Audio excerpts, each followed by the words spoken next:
C'est l'info du jour pour les automobilistes. Selon une information du Parisien confirmée par le Figaro, un décret serait en préparation à Matignon pour plafonner les marges des distributeurs de carburant, alors que les prix à la pompe s'envolent depuis le début de la crise au Moyen-Orient. Pour décrypter tout ça, Xavier Timbaud est avec nous. Bonjour Xavier. Bonjour. Vous êtes directeur de l'OFCE, l'Observatoire français des conjonctures économiques. Alors pour ceux qui nous regardent, on parle de plafonner les marges, mais pas les prix. C'est quoi la différence concrète pour l'automobiliste qui fait le plein ? Alors la différence concrète, c'est que quand on plafonne les marges, les prix peuvent continuer d'augmenter, et en particulier vont augmenter en suivant l'impact des prix du produit brut, le pétrole raffiné, que ce soit pour faire de l'essence ou du diesel. Et donc quand il augmente, le prix à la pompe va augmenter. Mais ce qu'on cherche à éviter, c'est qu'il y ait une suraugmentation de ce prix, qui serait celle des marges de la distribution ou du raffinage, principalement de la distribution, à cette occasion, parce que dans un peu la confusion qui est créée par une augmentation brutale des prix, on peut imaginer, on a déjà observé dans le passé, que les distributeurs en profitent pour gagner quelques centimes sur les marges. Il y a une bonne raison d'ailleurs à ce qu'ils fassent ça, on pourra en reparler si vous voulez. Alors il faut préciser que ce mécanisme se déclencherait dès que les cours des produits raffinés à Rotterdam dépassent leur niveau d'avant-crise, soit environ 1,71 €, le litre. Pourquoi cette référence à Rotterdam et est-ce que ce seuil vous semble pertinent ? Alors le seuil, il est construit à partir du prix du pétrole il y a quelques semaines, juste avant la crise énergétique qu'on est en train de connaître. On prend cette référence parce que, en fait, si on prenait une référence plus ancienne dans le temps, en fait, il y a tout un tas d'autres éléments qui pourraient intervenir dans l'évolution des prix du carburant, sur les coûts de la distribution, voilà. Et donc, comme on ne veut pas s'embêter avec cette partie-là, on prend une référence relativement récente. Et puis ensuite, on va utiliser comme l'information pour identifier l'augmentation du prix du produit non taxé. Le prix du brut à Rotterdam, c'est une référence comme une autre, mais ça c'est effectivement la référence qui est utilisée en Europe par toutes les raffineries en Europe, donc ça paraît assez logique. Alors si je comprends bien, sous ce seuil, les distributeurs retrouvent leur liberté de marge. Est-ce que ça crée une vraie incitation finalement pour répercuter rapidement les baisses de cours sur le prix à la pompe ? Alors c'est un argument qui est évoqué, il ne me paraît pas...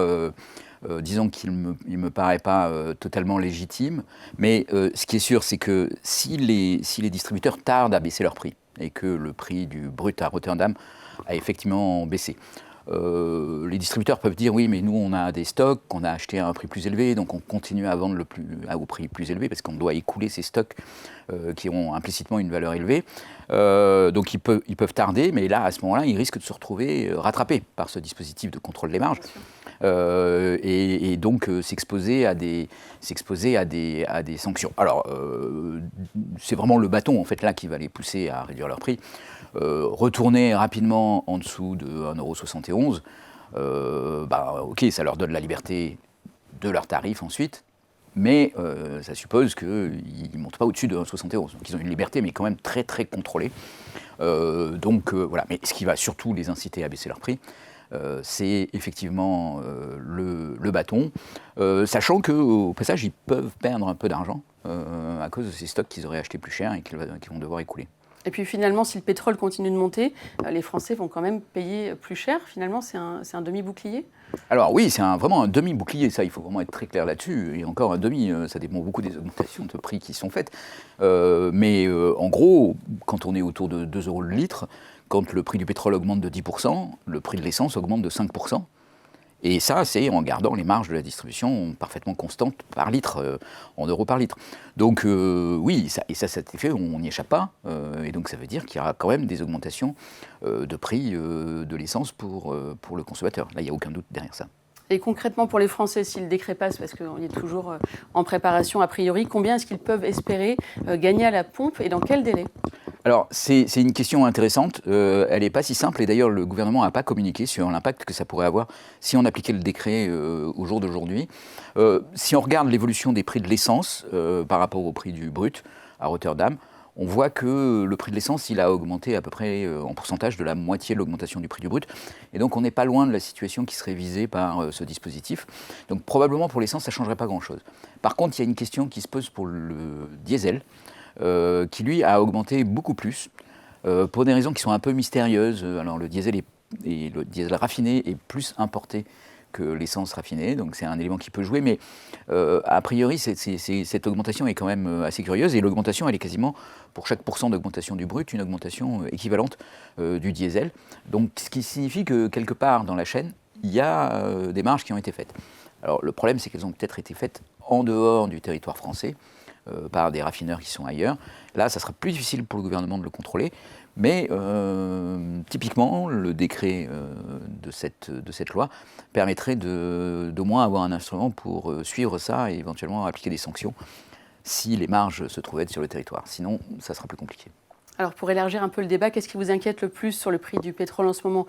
Le blocage du détroit d'Ormuz, la demande chinoise, la politique des pays producteurs, un petit peu tout à la fois?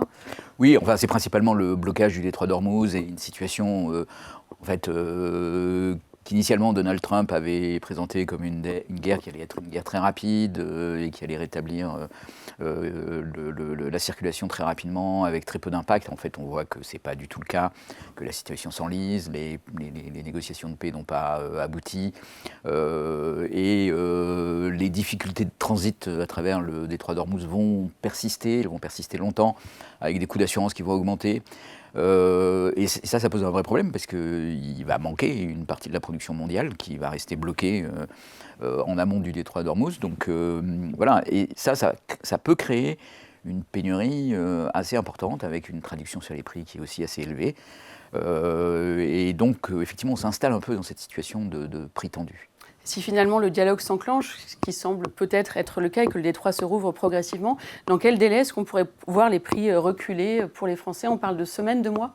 Alors, le prix du pétrole, il peut reculer très très vite. On l'a vu, d'ailleurs, les évolutions ont été très erratiques ces dernières semaines, parce qu'à chaque bonne nouvelle, ou ce qui semble être une bonne nouvelle, le prix du pétrole reflue très rapidement. Et donc en quelques jours, si jamais il y avait une amélioration notable de la situation qui apparaissait durable, en quelques jours le prix du pétrole reviendrait à la normale. Et ensuite il faut compter au minimum 2 semaines pour que ça se traduise effectivement dans les prix. C'est là que le décret qui est proposé pourrait avoir un impact assez important, parce que s'il prend comme référence le cours du brut à Rotterdam, la pression sur les marges des distributeurs va être très forte à ce moment-là. Alors, ils joueront peut-être au chat et à la souris pendant quelques jours, mais on voit bien qu'il y a un moment où ils seront obligés de baisser leur prix. Et donc, oui, là, ça veut dire que ce délai serait plutôt raccourci. Mais malgré tout, ça reste 1 à 2 semaines avant de voir un effet sur les prix à la pompe. Alors pour finir, un petit mot de géopolitique. Quel regard est-ce que vous portez sur le cessez-le-feu, les négociations qui vont peut-être reprendre entre l'Iran et les États-Unis? Est-ce que vous croyez à un déblocage rapide? Disons, on a du mal à croire à un déblocage rapide, et surtout, on a du mal à croire à une stratégie bien établie des États-Unis. Alors, Donald Trump est très sensible à l'impact économique de cette guerre, donc que ce soit par le prix du pétrole ou par l'impact sur les marchés financiers. Ça fait qu'il y a une très très forte force de rappel en fait sur sa stratégie, qui est liée au fait de minimiser les impacts. Donc du point de vue économique, ça c'est plutôt un élément rassurant, parce que ça veut dire que comme il est sensible à ça, il ne va pas aller. Mais la question c'est de savoir comment il arrive à se sortir de cette situation en pouvant néanmoins prétendre à une victoire au moins partielle dans cette opération et ne pas perdre la face. Donc il est un peu pris entre ces deux tensions. On n'imagine pas que ça dure des années, ni même des trimestres, mais c'est pas impossible que ça dure encore quelques mois. Et quelques mois, effectivement, c'est quand même un choc économique assez important. On estime que si ça dure au total un trimestre, on aura un impact économique qui ne sera pas négligeable, qui sera de plusieurs dixièmes de points de PIB de croissance perdue en 2026, et donc quelque chose qui est loin d'être négligeable. Oui, il faut rappeler que le prix du pétrole, ça impacte toute l'économie mondiale.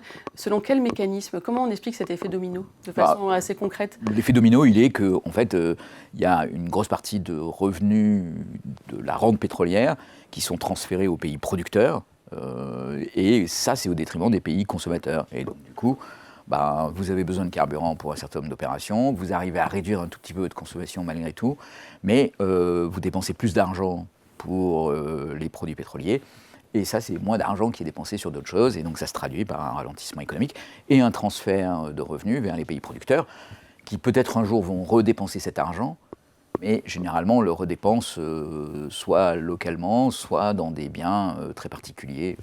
par exemple des biens, du matériel militaire, mais ça veut dire que vous vendez moins de voitures en France et que ça a un impact sur l'industrie automobile et donc sur le revenu des ménages et ainsi de suite. Et c'est assez difficile d'échapper à cette logique. Une dernière question, Xavier Timbaud, est-ce qu'on peut envisager un nouveau coup de pouce dans les mois à venir du gouvernement sous une autre forme pour les prix à la pompe ? Alors, le gouvernement a pris une stratégie qui a au moins l'avantage, en l'occurrence de la clarté, qui est de dire on ne met pas d'argent sur un coup de pouce direct au pouvoir d'achat des ménages, et en particulier pour réduire les dépenses de carburant. Alors peut-être qu'il modérera sa position si cela devait durer pour les ménages qui sont vraiment verrouillés dans des niveaux de consommation élevés. Les ménages gros rouleurs, les professionnels, les artisans, on évoque souvent les infirmiers ou les infirmières, les livreurs, etc. Donc là, il y aura peut-être des coups de pouce sectoriels d'un côté. Et puis de l'autre, même si c'est plus pédagogique que probablement efficace pour le moment, mais des aides à l'électrification, et en particulier pour les ménages modestes, pour dire les incertitudes sur le prix du pétrole, elles ne vont pas s'arrêter demain, pour des tas de raisons.